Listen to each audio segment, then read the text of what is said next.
back to the Movie Purpose podcast, and we are wrapping up season 4 with the most special guest, Iona Waite. Dancer, rehearsal director at Ace Dance and Music, mother, entrepreneur, but most importantly, my big sis. Yon, welcome to the podcast. Yon, what do I need to understand about your childhood to give me a better understanding of the woman you are today? That is a good question, boss. Straight in. Very good question. I suppose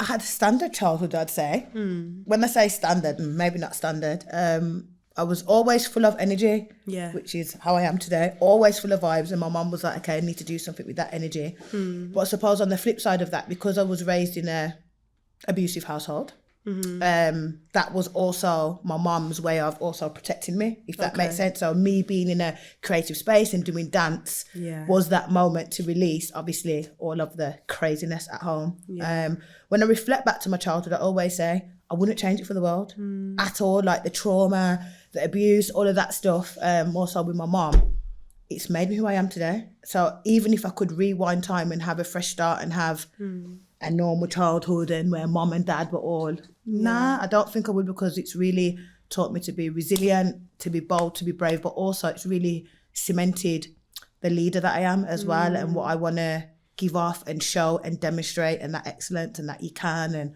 all the rest. So what was the dynamic like growing up? What were the family dynamics? Wild. So besides all the craziness, this is what I mean. I still remember being happy. And so I've got an older sister. There's 10 years between us. So she thought she was my mom as well as my sister. And then we've got a brother in between. So there's 5 years between each of us, 5, 5, 5. So my brother's just a middle child, only boy, never does no wrong. And then my sister was like the protector, the disciplinarian, but also the creative one. So she also danced. We have a running banter, so she done ballet, tap, jazz, ISTD, got all the grades. Bro, you're a social worker now. Do you know what I mean? So we always have like this running banter, because I'm like, Mom, I done like community centre, little hip hop, obviously before I joined ACE. I'm like, all that investment in Natalie. To be social worker. Girl. So, but for the most part, it was happy, it was whatever. Besides the trauma, there were definitely still moments of happiness. Craziness. When you say trauma, what elements of trauma resonate with you today? Good question. I think trust has always been a big thing, because I think being, like I said, obviously you've got your mom and your dad you adore and you whichever, but seeing that dynamic and actually realising that the man of the house who's meant to be the protector and you know that you know, the father figure, treating my mum in that way. Oh yeah, all those levels of trust totally get broken down in your mind. You start to think, well, you can't trust no one, because if your own dad is behaving in that way, do you know what I mean? So I think that was, as I got older, trust was definitely a big thing. Definitely when I was about 18, 19, I recall just like, I don't care who you are, I just do not trust anything or anyone, systems, anything at all. But then I think having my sister, having my outlet and creative spaces and people like role models and people that I could speak to, and also I'm God-fearing. I was raised in church. Even though I don't go to church every single Sunday, like I said, I'm still God-fearing and believe in the higher power or spiritual or however you want to put it. So I feel like I was able to overcome that and pull it all in my art, if you know what I mean, like training, dancing, it's a way just to release and overcome as well. Like it's a healing. People just think sometimes, we're just dancing, but actually there is so much healing that happens in that space. So how did it impact your relationship with your dad? So relationship with my dad, Mons, there ain't none. So from about 17, so amidst all the trauma, there's all the cheating and then all the other kids, and I'm like, so you've got wider siblings outside of the three? There's probably like about, what we're aware of, another 10 easily.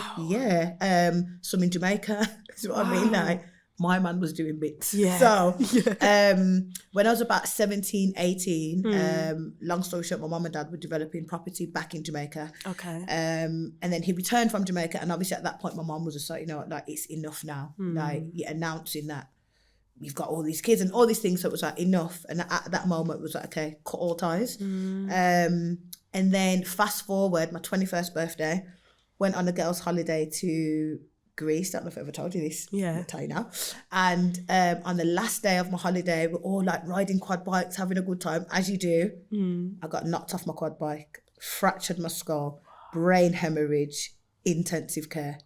Oh my God. For 5.5 weeks. I had to get flown from Zante to another Greek island because my injuries were so severe. Fractured my skull from here to there.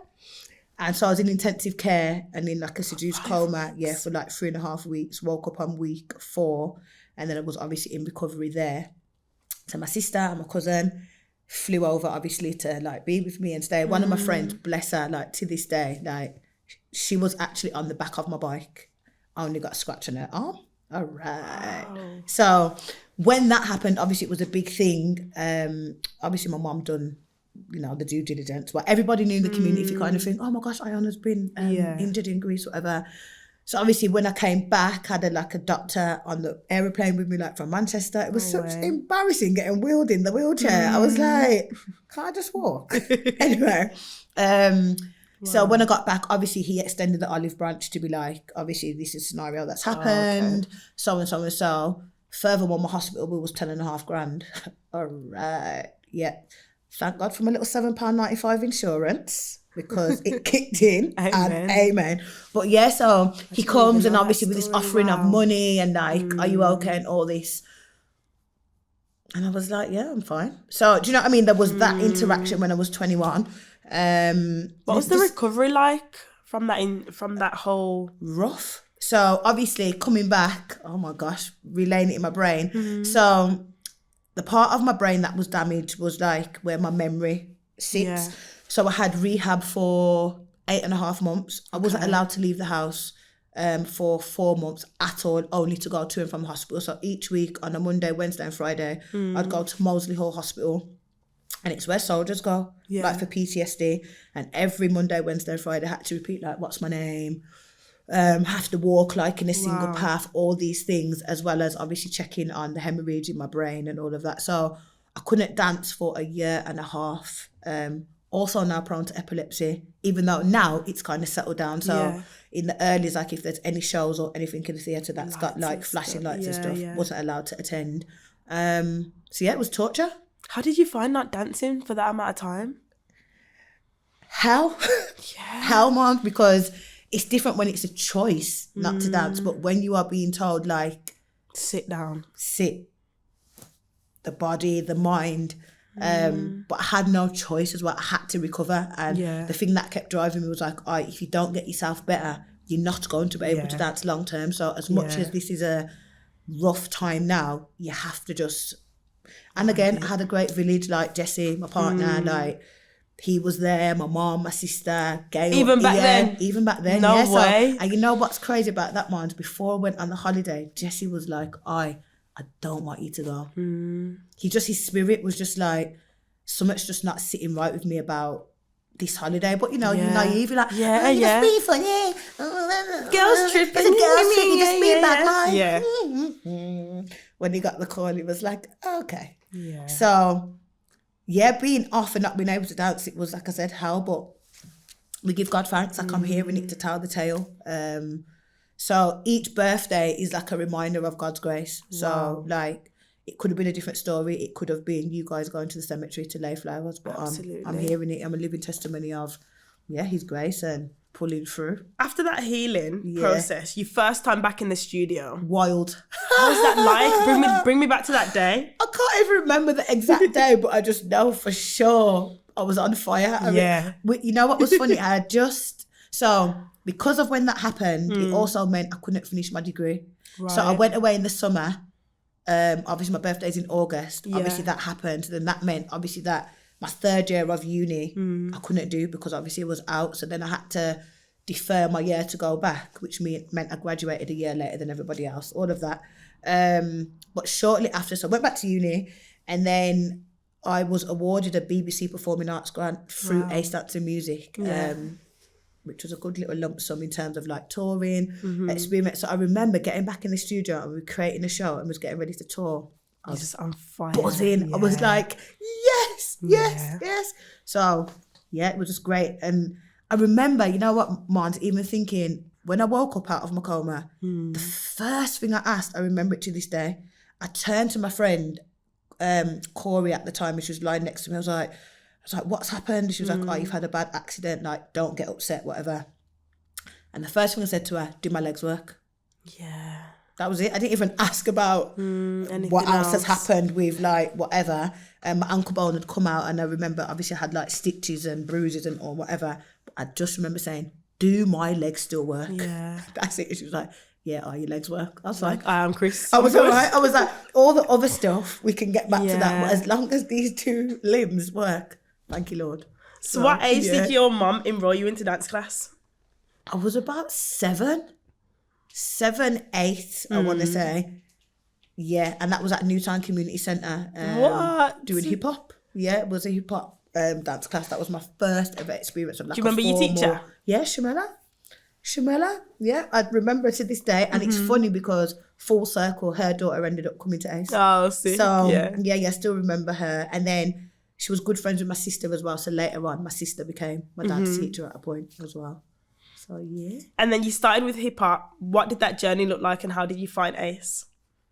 So I started with hip hop, and then a member of ACE, Myra, who's still like a good sister friend to this day, invited me to ACE. Okay. So I was about almost 10 then. Yeah. Loved it because it was totally different. So I was still doing like my hip hop and all the cool stuff. Yeah. And then obviously this was like my first introduction to like contemporary and like Afro fusion. We were doing a lot more traditional African actually at the time. So Ian, the director of ACE, was on the djembes playing the drums. Yeah. So I loved both of it. It was like a real hybrid, like a bit of this and a bit of that and a bit of this and a bit of that. So didn't think that dance was like a career or none of that. It was just very much still a hobby. But then obviously my eyes were open to the fact that there was professional dancers that were teaching us as a part of ACE.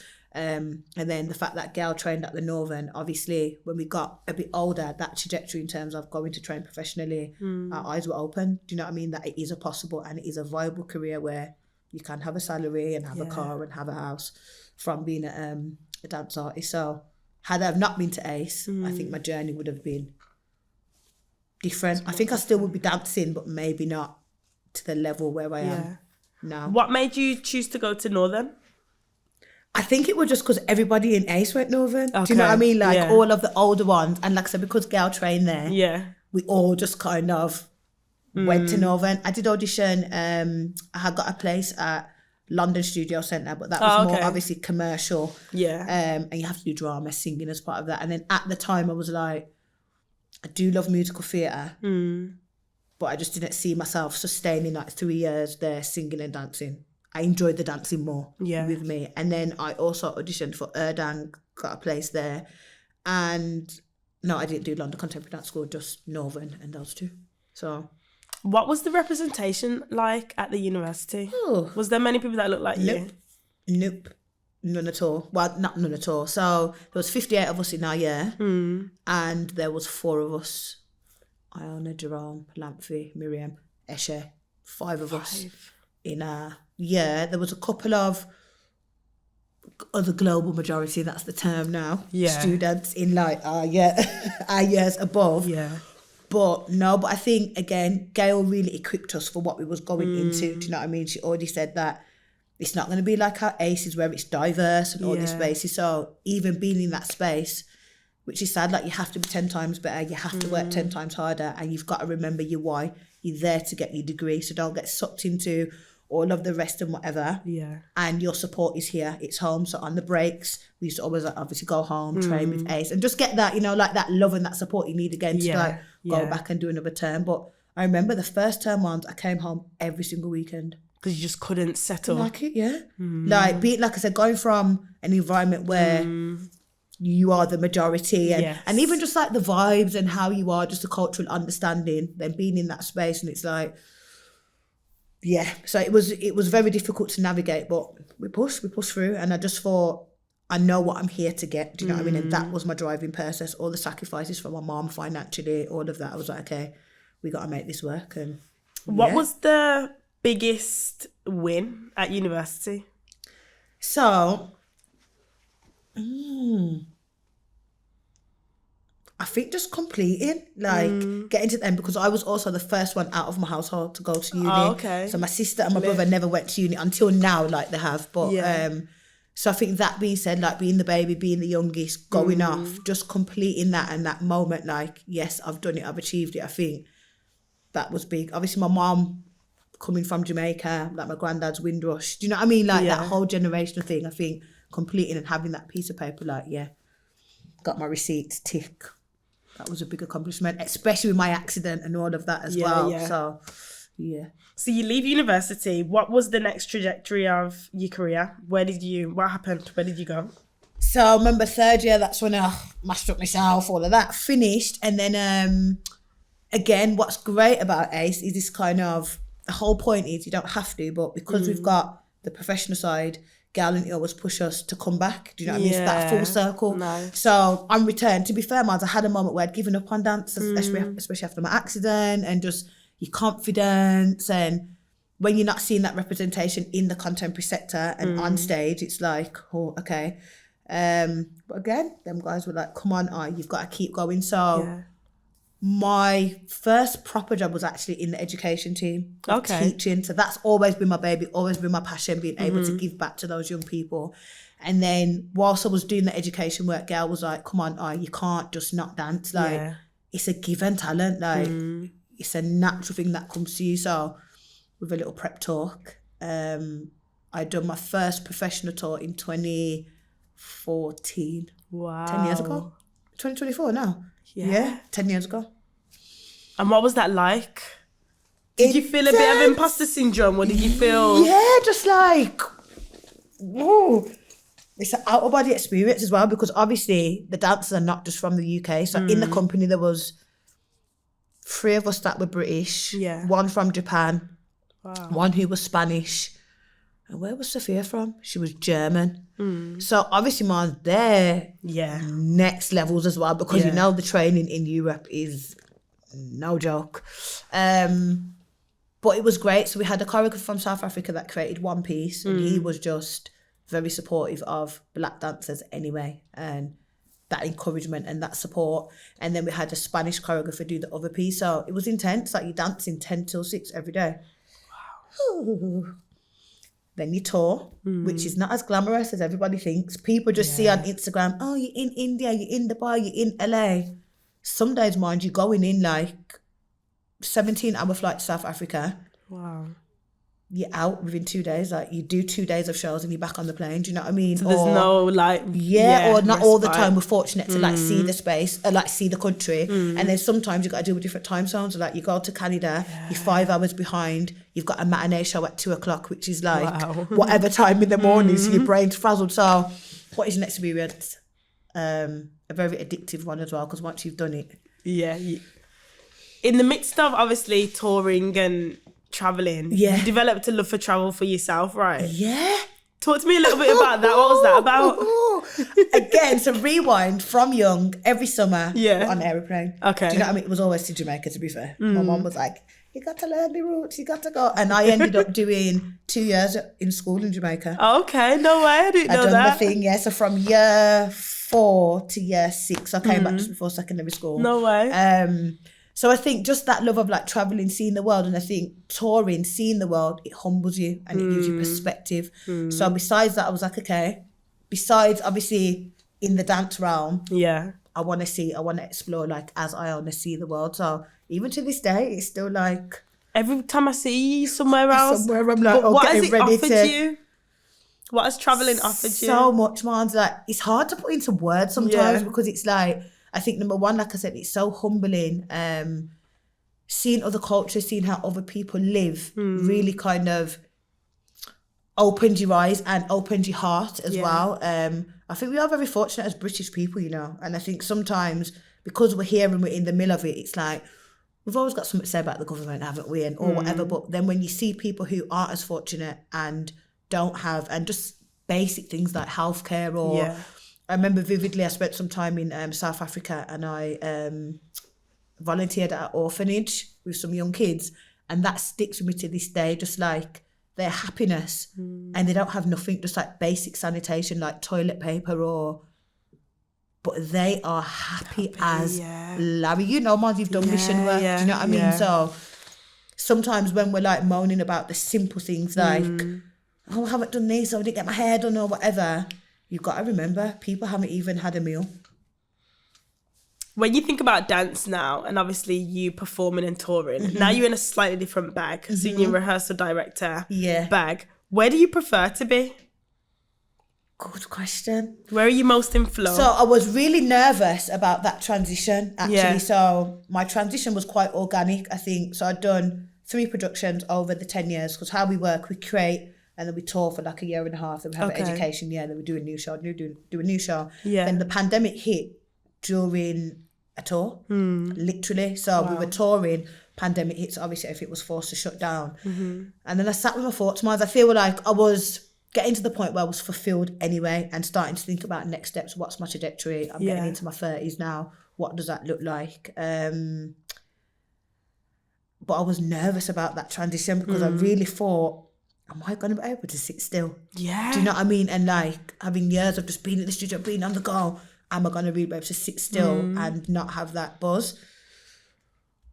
But actually, it's wonderful. Really? It's wonderful. Watching from this perspective and...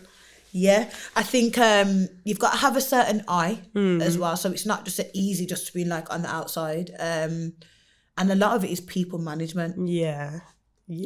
That's the bit that is the most difficult, I'd say, because... So we have 7 company dancers, but it's 7 egos, it's 7 different corrections. They've all got different body types, they've all got different experiences. And you always have to try and be objective as well in the space. We always try and create like a nurturing and supportive space. Sometimes I ruffle the feathers and challenge. So then it's how you manage that. But yeah, people management and behaviour management is a whole skill level that I never considered when you're thinking about dance. You just think, oh, I'm just going to give corrections. And it's how people interpret it. And then it's appraisals and one-to-ones and, oh, I didn't like what you said about that. But I'm being honest and open. And it's a requirement of the job. Do you know? So it's just always navigating emotions and all the rest that comes with it. But I enjoy it because I'm still in the studio, so I'm still creative. Time to time, I still get to move. Obviously, I teach professional class as well, so I'm still moving, just not doing the end bit like on the stage. Do you get to create movement, or are you just completely like, no that's so not where I want to for the young people, yes, but also, man, I feel like choreographers are special people. And I feel like me and Gail have this debate all the time. But I feel like it's a given talent. I don't think that you just wake up and decide, oh, I'm a choreographer. I feel like people have a natural eye for... So that generating movement, mods, I can do that with my eyes closed. But the eye and the brain work it takes to put stuff together, I think you guys are magicians. I do. I really, really respect and like rate choreographers. Obviously, mods, I can put stuff together. But I mean, like, the do you magic just not feel like that's your bag? At all. Got ya. At all. Like, if needs be, like I said, the work for the young people or like informal shows or and professional stuff, but not to say like, oh, Iona is a choreographer. Absolutely not. I love that you feel comfortable in that as well. I'm not like, there's no pretending that we're trying to. I feel like that's a bit with our generation at the minute because of TikTok and all these things. Everybody's a choreographer. Everyone's a choreographer, everyone's a director, everyone's everything. Everybody. Too young and too early. You've done nothing yet. Nothing. You ain't even done no job yet. You've got not one receipt. You've got no receipts, but you're already... choreographer, teacher, creative director. Me and Steds were talking about this the other day. Shout out Steds. Yesterday. But we were just talking about how this new generation of dancers are just so ripe. They're very, very talented, but it's this wanting things too quick. Microwave generation. There you go. But what worries me about that is that in 10 years' time, where are you? And what are you doing? Because if social media was to shut down tomorrow, what then? This is what I question. Do you know what I mean? Like, even with some of our young people, like, I'll say to them, okay, tell me what your future look like. So where you want to go? I want to be an influencer. Huh? And it's 5 months, but it's such a superficial. It's like I said, if Facebook and Instagram and TikTok and Snapchat and all that was to shut down tomorrow. What's your backup plan? What is your backup plan? Do you know what I mean? Because this facade, obviously social media is fantastic. It has its pros for networking and promoting the work that you do. But like I said, it worries me because, like you said, microwave generation today for tomorrow. Who's hot now? Who's trending? Yeah. I'm booking this person because even in our sector, mind, you see it all the time. Like someone blows up and then they're everywhere. They're like eloquent. They're teaching there. They're teaching there. They're teaching there. They're teaching there. But even in your own experience, I know there's people in your mind now. Your mind, you think, oh, what's happened to them? Yeah. Where are they? It dwindles. Because they're not flavour of the month. You know what I mean? Like, so it's not creating a lasting legacy, and that's my worry for our generation. Do you know what's beautiful as well? Particularly about, I am a massive, I want to call it a massive fan. I'm always in awe of what you guys do at ACE, but the longevity of the thing is what underpins dance for me, which I'm just in awe of. Yeah. Because we see these dance things come in waves. Yeah. We see choreographers come in waves and people want things quickly. But how have you guys at ACE been able to be leaders of the sector for such a long time? So how have you guys at ACE been able to continue to be leaders of the sector and maintain longevity? Good question. I think Gal and Ian are just visionaries, you know, Mons. But I think one thing we were reflecting on this the other day, we were doing a project with some young students and they asked a similar question. We've just been authentically us. And I think that's what sets us apart. So trends come and go and people get sucked in, but we've remained true to the vision. Gal and Ian wrote a business plan in 1996. Wow. We revisited that business plan. Wow. Like, there you go. Mons, the business plan, the business is older than you, right? Wow. And we revisited the business plan about a year ago as part of a archive document we were doing. And you know that what it says in the business plan from 1996 is exactly what we're doing today. And it was always around creating high quality professional work, but really around legacy and inspiring and nurturing the next generation. And that is what it's been. Hundreds of thousands of young people have come through the doors and gone on to do incredible things. The building, obviously having a space where people can be, exist, grow, develop, shine, make mistakes as well. Do you know what I mean? It's not just about your successes, it's also about your failures and how you recoup from that and go from that. But yeah, they've always just been vision. Now we've got a new building, which is super exciting. Next year, but when you hear Gal and Ian talk, it's not for them. Do you know what I mean, Mons? In 10 years' time, like remember Ian's 60, girls in their 50s. Wow. They're like, guys, this is for you, this is for the community. So that in 20 years' time, there is a space that young black artists, not just black artists, but, you know, our community can see, this is yours, grow. And also they take their responsibility serious as black leaders as well, and making sure that excellence is at the forefront. I know you speak about Gail and Ian, and they've done absolutely incredible things, but when I see ACE, I see you. Everyone really, my generation and younger, probably saying the same thing. You've very much taken that mantle with excellence and poise. What does the passing of the baton to you mean? It's big shoes to fill, Mons, but it holds a really special place in my heart. And I vividly remember maybe like 6 years ago, Gal and Ian really opening up their hearts about how they feel about me and taking that next trajectory and continuing that journey. And Mons, it reduced me to tears because it's like, you don't see that, you know what I mean? Like you don't see what others see in you. You know, we're all trying to think, we're all just, you know, but them trusting me with that is scary as well. Do you know what I mean? It's scary. And there was a moment where I was a bit like, I don't want to do it. Yeah. I didn't want to do it as well. I was just like, because I'm just like, because you don't want to get it wrong. Do you know what I mean? And I just thought, maybe I'm not the right person. But again, pray about it, sit and think about it. And I'm like, this is a calling from God also. Yeah. You know it inside out. It's a lived experience, and sometimes you just got to step into them shoes and I'm going to give it my best shot or whatever. And also on me, it's I bring something different, but I also feel like for somebody else to do that, and I'm sure there will be, obviously, after me, and I'll be looking for the next one. I'm already looking like who are the next ones that are going to continue that journey. But I feel like it's a calling from God, and it's something that I have to step into and do. And what I really love about you guys is obviously we started Eloquent in 2014. I was 17 when I started Eloquent with my mom. And the embrace that you have given me from the jump, Gail, Ian, has been really, really, really, really... I'm trying to find the words for it. It's just been the warmest embrace coming into the sector and you guys being leading figures and saying, look, this is what you potentially should do. This is how it can look. Let's collaborate. Come and learn from our professionals. But it has to be that, Mom. And I think that's our thing as well. There's enough of us, do you know what I mean? It doesn't have to be Eloquent or Ace now. How else? And I think they have the expertise to share and to whatever else. And then, Mom, likewise for you, you'll inspire other businesses. But Gal and Ian have always been about giving back and sharing. It's not just, we're not going to share that. Why? Yeah, I've really felt that. But it's funny because other organisations are like that. Do you know what I mean? And our gatekeepers, and will... Just not share and not collaborate. And what's that about? I feel like our culture does that well. There you go. We do that really well. Yeah.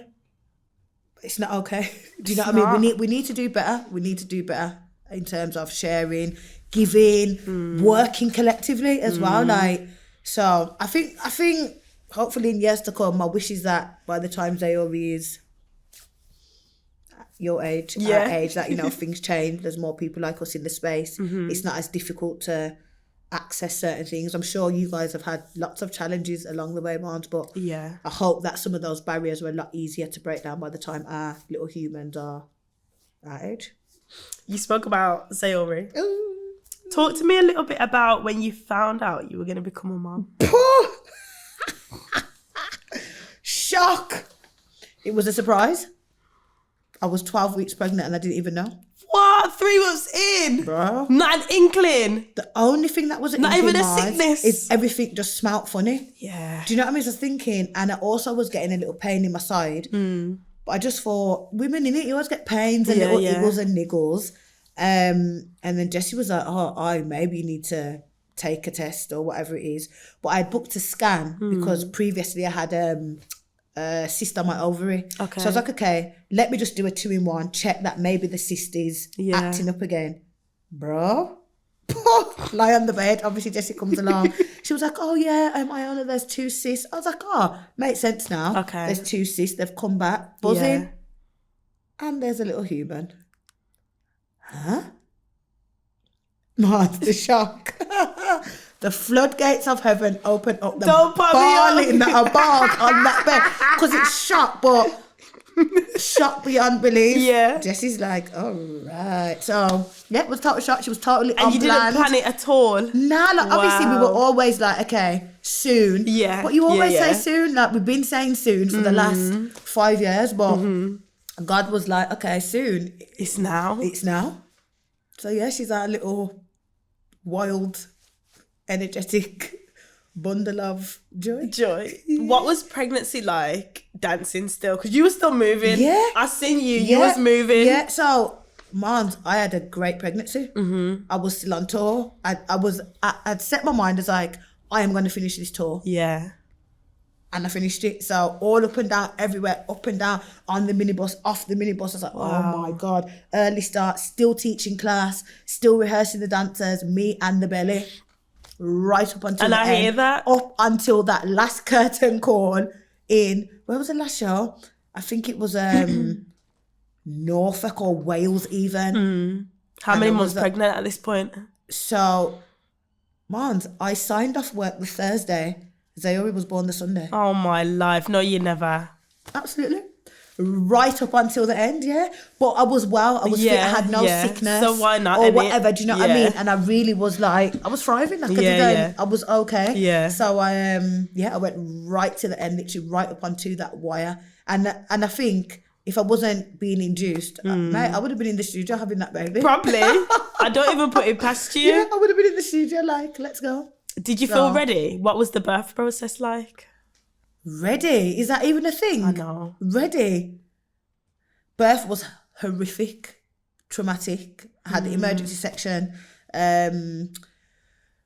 Basically, she had pooed inside. They didn't realise, so I had to have emergency section. I got sepsis. blood transfusion. She was in incubator for 10.5 days. So that whole birthing is why I'm not having any more. She says. I mean, well, this is on the podcast. She says. But yeah, so that was a bit traumatic to deal with. But then again, you realise the blessing. She's here. There's kids and there's people that are worse off. Yeah. And now she's just thriving. How has she changed your life? In so many ways. It's hard to put into words. You can't even. Oh man, it's literally like your whole heart. Excuse me, like outside your body, like in human form. Yeah. The love, man. It's like I can't even describe it, man. But it's just a blessing. And one thing I will say, like it's really reaffirmed who I am as well. Like that journey of discovery, my why, things that I want to make sure happen as well, like for her, and even just like in my teaching as well, man. Like it's really, I know it's always about giving back and nurturing the next generation and that, but that thing about being a role model, is really like at the forefront of her mind, like leading by example, so that you know she sees excellence, she sees positive, and the flaws as well, and how you bounce back and come from. But it's humbling, man. It's very a big responsibility as well, like. One that you don't get to switch off from. You know, like all our other responsibilities, there's like a downtime. Like, okay, this one is full time, 24/7. And like me and her dad always say, like, or the scary bit is that there's gonna come a time where we are not on this earth. Yeah. So we have to make sure that we equip Zayovi with everything in inverted commas, so that you know she can stand the test that when mom and dad aren't here. And that's the scary bit for me, like. Because there is going to be a day, Mars, where we shut our eyes. Yeah. And she's still here navigating this world. So my hope is that she just takes all the good things we try to instill and all of that and does her thing. What has the journey been like postpartum recovery back into dance? Because I seen you kicking up leg on Instagram back in studio after maternity leave. I said, okay. Romanah was like, sis, I'm sure the baby's not even 3 months. Absolutely amazing though. Because I've missed it, that's the other thing was, because I wasn't able to kick the foot as high with the belly, coming back to it has been so rewarding, but so humbling, because the mind and the heart think that the leg can kick, and then the body's like, we're not there yet. Excuse me, we are absolutely not there yet. Took class with the dancers, I think early May this year, not me almost having a cardiac arrest. What, you just... Honey, the stamina. The stamina. The chest was like... beating at your chest, in it. Yeah. On the side. Because like I said, the mind is willing, but mind you know. The body's not there yet. The body is like... So I've had to be patient and be like, okay, you're not starting where you left off. Yeah, you've got to get back to that place. So I'm going to do some training with a good friend of mine, Carl, who's a boxer, like some fitness and stuff. So that's been great. But it's been nice. But the body's an amazing thing as well. Like women to be able to do what we do, carry a life. Girl, we have to give ourselves some grace in it. And it's that part you said about you're not starting where you left off. I had a hard lesson the other day. I tried jumping to choreo with the kids and I was like, nah man, I need to catch up with these kids. These kids were snatching this choreo and I'm just at the back like, I need to catch these counts. Yeah.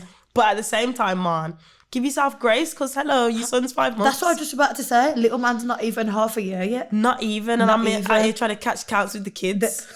What are you doing, man? But it keeps our mind. Yeah, it does. And it's the love and it's the passion and all the rest of it. So, yeah, as much as you can. But also, I'm at a point where I'm okay with where I am as well. Do you know what I mean? I love like, that. Nothing to prove now, Yeah. I've done my proving. Yeah, you've got your receipts, but easy. Like, it's not. So I can approach it with a bit more, like love and whatever, because it's not. It's not like I'm trying to get back on the stage. If you know what I mean. I'm all right where I am, man. Would you like to get back on the stage, or would you say the dancing days are definitely parked? Ain't it? Kind of, I reckon that's a yes. Probably not to tour like how we tour. Yeah. But I always say to girl, like, commission me a solo. Like a legacy project, like something, you know, special that we could do. That would be beautiful. And then I would definitely come out of retirement. Yeah. And that's the other thing, man. Don't get it twisted. If I dust off the cobwebs, drop the weight, bro, I will show some of these. You'll have to remind them sometimes in rehearsals. Don't put me up. Don't let me dust off. Don't let me show you in it. Yeah, humbly, but she's still in there, the old dancer. The spirit's still in there. So I never say never, but it's not like a today for tomorrow thing. Something like that. When you think about your legacy in dance, what would you like it to be? That I'm honest and open. Yeah. And I keep it real, which I try to do. Well, yeah, no matter who.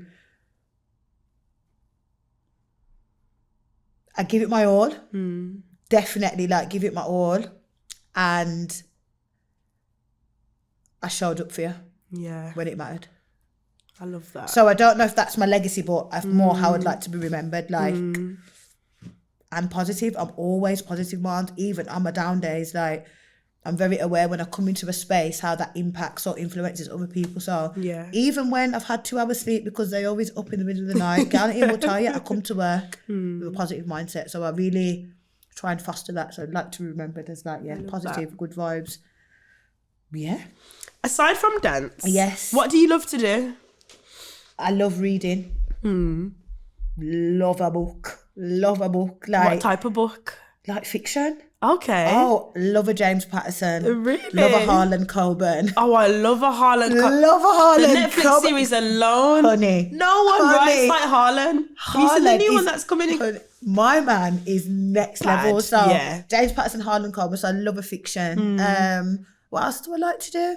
Do you know what I like doing? I like getting dressed up, me. I can see that. I love like, I think it's because we're in scruffs all the time. Do you know what I mean? So and hoodies and all sweats. The time, cap, whatever, looking homeless. So it's nice to just put on a little heel boot and a little.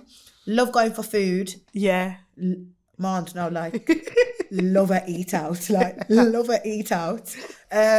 Obviously travel. We spoke about that.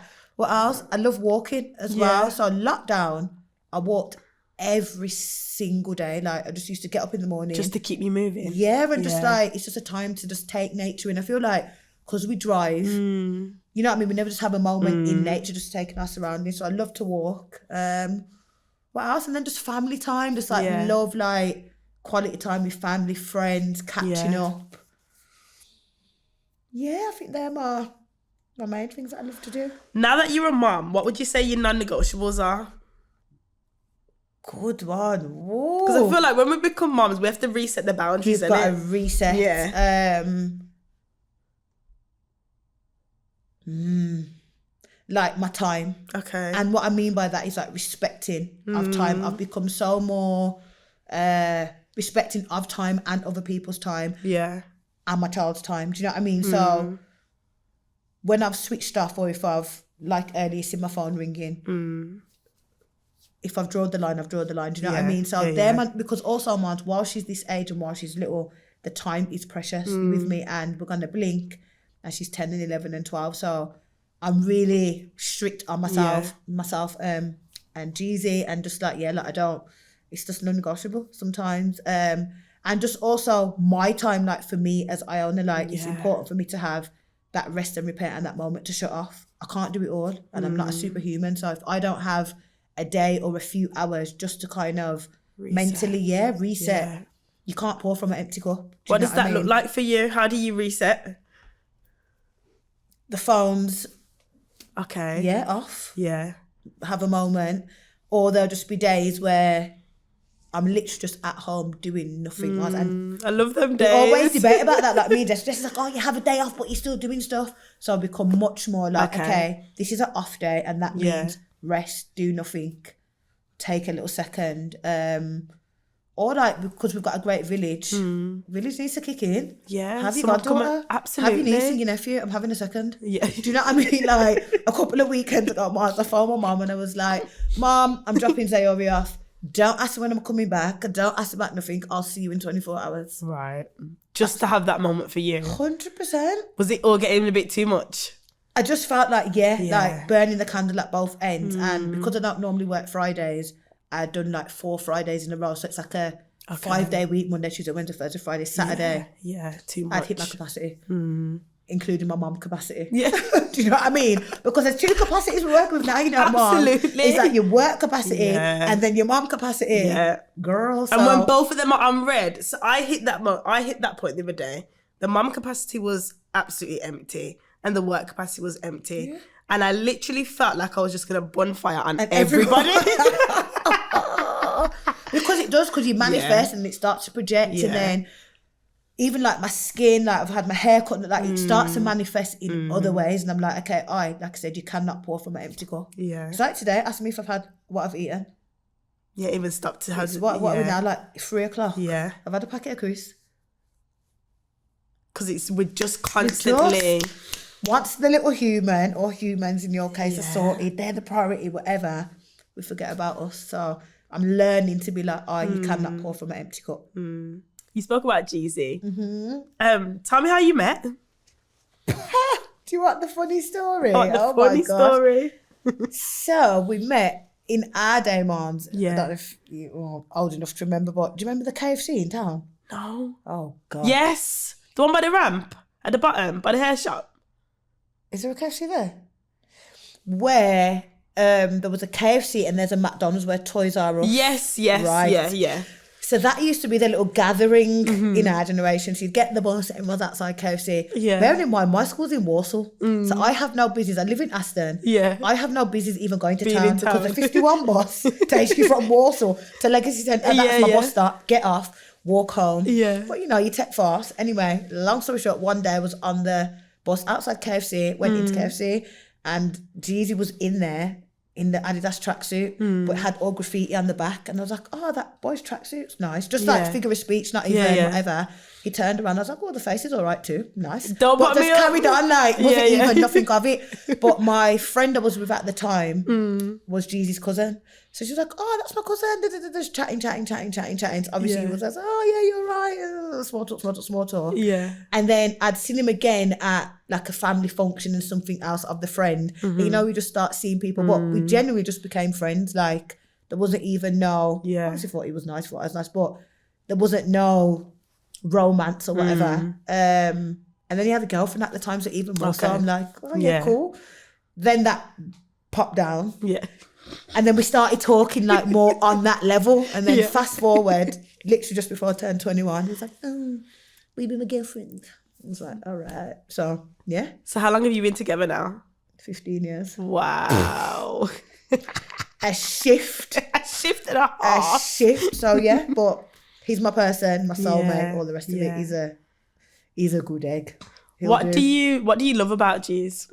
Oh my gosh, are we doing this on the podcast? We are. Bigging up Jeezy. I think what I love is that we're opposites. Yeah. Like, he's very humble. He's very hard. Well, we're both hardworking. He's very down to earth, man, and he's just a pure soul. Like, you ask anybody, Jeezy, oh, he's such a good geezer. He's such a good brother. He's such a good. And I just love how creative he is as well. So obviously he's a DJ. But he's like a jack of all trades. He's good at so many things, man. Like, he can play instruments. He can do like design, flyers, loads of stuff. But yeah, he's just a good person and a good man. And he's an exceptional father. Like, exceptional. Like, yeah. Have you found that you've got like a newfound appreciation for him since seeing him in father mode? And a different love as well, like, which I know you can understand more. Like, you can't describe it, but you love them more.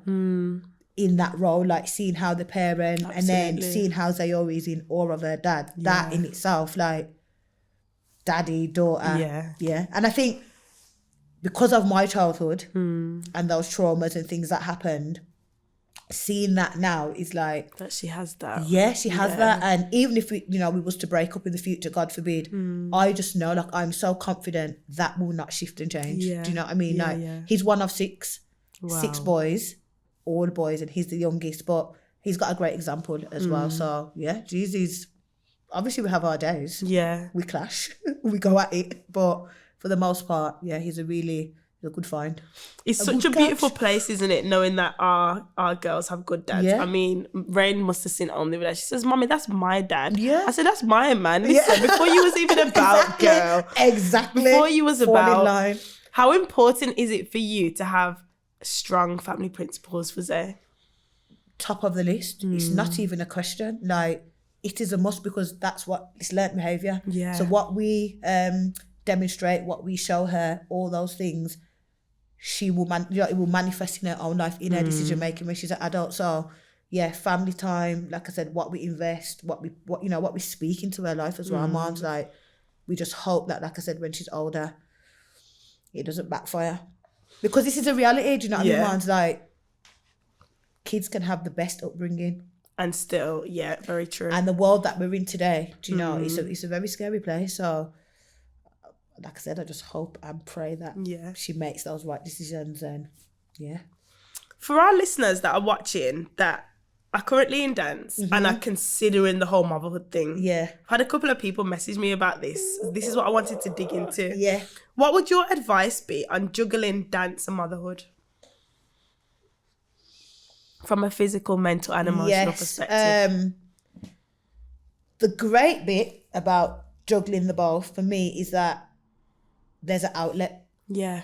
So when I'm struggling as mom or whatever and all the other stuff mentally, having dance, as it has been for me as a young person, even more so now as a mom.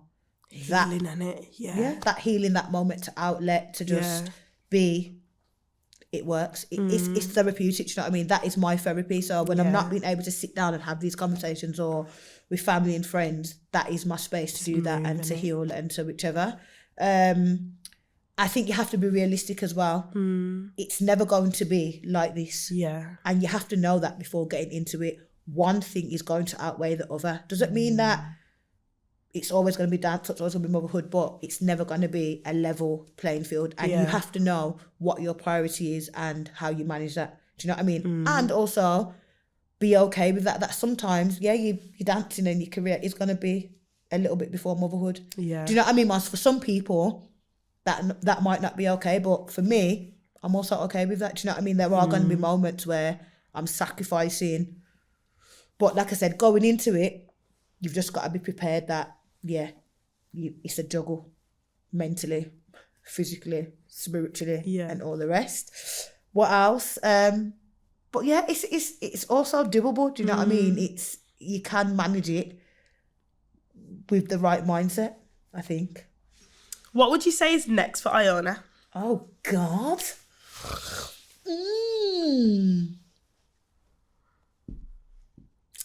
What I'm passionate about now is advocacy. Okay.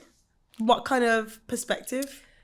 Two things, representation. So like as a young black female in the sector, I'm super passionate at the minute around inspiring, like more so talking about my journey. Yeah. So even being here today, but I've been doing a few panels lately. I've been asked to do stuff and I don't have an issue with talking, but I'm like, what do I have to say? But actually the more and this is the thing, Mom, the more that I'm hearing and whichever, it's that bit of a mission. If I can just change the mind of one person, is a job done. Do you know what I mean? So I'm very passionate about that now. I'm like starting to put myself a lot forward. Yeah. It's about time. But yeah, advocacy, like I said, big on that, like I said, representation. I want to show that any young black girl that's in the sector that wants to dance or have a career in dance, it is possible. You got to be humble, you got to be hardworking, but it is possible. So definitely more advocacy. And then just kind of more managerial, but when I say managerial, Mons, just the other side of the artistic, like the business management, strategic planning, budgets, finance, all the stuff that I don't like. Getting my head a bit more around that, because if I'm going to continue the legacy and the journey of Ace, I need to understand those bits. It's in the entirety, not just being able to be in the studio and choreographers and all that, because that's not the real function of the organisation. Do you know what I mean? There's all those other bits. I'm a board member for 2 organisations already, so governance, I'm kind of cool with that, but just the other stuff. And then what else? More flights, absolutely. Definitely, that would just be forever. Like more flights, seeing the world more. And then obviously Zayori, do you know, as a part of that, like letting her see the world. I always ask my guests to leave our listeners with a nugget of wisdom. It could be about anything we've spoken about today. It doesn't have to be from a dance perspective. I think my nugget of wisdom for today would be nobody is you, and that's your superpower. Yeah. There are billions of humans on this world, like in this world, and there's not one that's like you. Not one that's even similar or alike or whichever, and that's your superpower. So go with that, be unauthentically yourself, and yeah, doors will open, the rest will happen. And that's one thing, Mars, that I am big on. Like, I don't compromise who Iona is for nobody, for no environment, for no system, for no whatever. I'm never going to reduce who I am to fit into a narrative or into a space. I'm like Marmite. You either like me or you don't. So no one's you, and that's your superpower. No, thank you so much for coming on the podcast. Thank you for having me.